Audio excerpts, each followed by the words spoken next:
Y ওয়ার্ডের শুরুতে থাকে তখন এটি কনসোনেন্টের মতো বিহেভ করে। আসসালামু আলাইকুম। চলো বন্ধুরা আমরা ইংলিশ গ্রামারের একেবারে শুরু থেকে শুরু করি। ভাইয়া আজকের ক্লাসটা আমি নেই। তাই তুই নিবি ভাই? তাহলে তো খুবই ভালো কথা। এই নে ভাই তুই শুরু কর। ঠিক আছে, আজকে আমি তোর অ্যাটেনটিভ স্টুডেন্ট হলাম। হ্যাঁ বন্ধুরা, তোমরা জানো আদিমকালের মানুষদের কাছে ভাষা ছিল না। তারা ইশারা ইঙ্গিতে কথা বলতো। তারপর তারা গাছের ডালে পাথরে সাংকেতিক চিহ্ন এঁকে রাখতো। তারপর এই সাংকেতিক চিহ্নগুলোকে লিপিবদ্ধ করা হতো। এই সাংকেতিক চিহ্নগুলোকে ইংরেজিতে লেটার বলে আর বাংলায় বলে বর্ণ।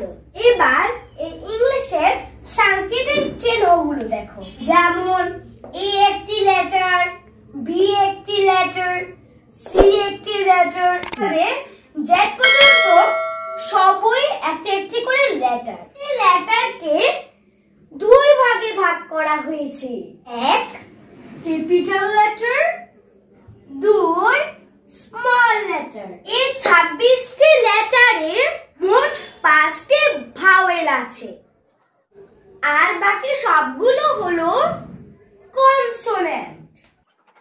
চলো আমরা 5টি ভাওয়েল চিনি নেই। এ হলো একটি ভাওয়েল, আবার ই হলো একটি ভাওয়েল, এবং আই হচ্ছে একটি ভাওয়েল, ও হচ্ছে একটি ভাওয়েল। দেখেছো এখানে ইউ হচ্ছে আর একটা ভাওয়েল, ইউতে একটা দাগ দিয়ে। এবার আমরা মোট 5টি ভাওয়েল পেয়ে গেলাম। আমার সাথে বলো, এ, ই, আই, ও, ইউ। এই 5টি হলো ভাওয়েল।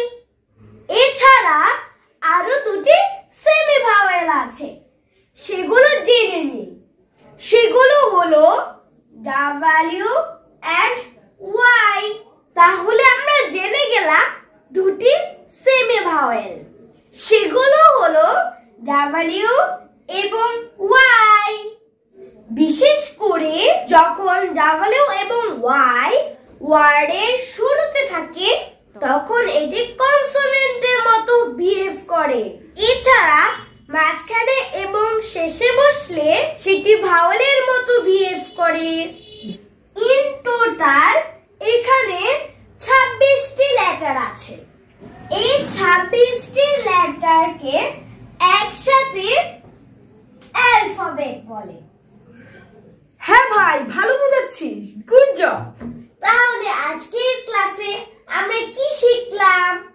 আমরা লেটার শিখেছি। লেটার দুই প্রকার, ক্যাপিটাল লেটার, স্মল লেটার। তারপর সবগুলো লেটারকে অ্যালফাবেট বলে, তাও জেনেছি। আমাদের 26টি লেটারের মধ্যে 5টি ভাওয়েল আছে, এটাও আমরা জেনেছি। 26টি লেটারের মধ্যে 5টি ভাওয়েল ছাড়া বাকি সবগুলো হলো কনসোনেন্ট। আজকে এই পর্যন্তই থাক, আরো অনেক কিছু শিখবো অন্য ক্লাসে। বন্ধুরা, এরকম ভিডিও পেতে আমাদের চ্যানেলটাকে লাইক এবং সাবস্ক্রাইব করবে। আমাদের ভিডিওর নোটিফিকেশন সবার আগে পেতে পাশে থাকা রিং বাটনটাকে ক্লিক করে রাখো।